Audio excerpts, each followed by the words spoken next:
empaka z'omupiira ogw'ebigere ezitegekebwa Obwakabaka zino nga zizannyibwa mu masaze 18 ag'Obwakabaka. Empaka ezizannyibwa eggomba ziyitibwa Kitunzi Cup era ez'omwaka guno zijjiddwako akawuwo era minisita w'abavubuka emizannyo n'ebitone Oweekitiibwa Robert Sserwanga y'abadde omugenyi omukulu ku mupiira guno.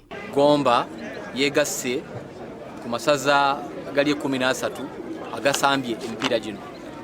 Tusuubira omuzannyo omulungi eggomba era nga n'amangu ddala bwe tunaabanga tumaze okufuna abawanguzi bajja kufuna ekikopo ate era ekyenjawulo tufunye olwaleero nti ate omuwanguzi eno RDC bwekitagwenda omuwanguzi amuwadde Sseddume w'ente. Omupiira oguguddewo empaka zino gubadde wakati wa Mumyuka Mpenja ng'ettuuka ne Kyegonza era guggweredde mu Maliri gagoolo emu ku emu. Omwami wa Kabaka amulamulirako essaza lino Kitunzi Jackson Celestino Musisi asabye abavubuka okukozesa omukisa guno okutumbula ebitone byabwe. Gendwa ky'emipiira gino ekikulu Ssaabasajja Kabaka yatulambika nti tusitule ebitone by'abaana mu masaza gaffe.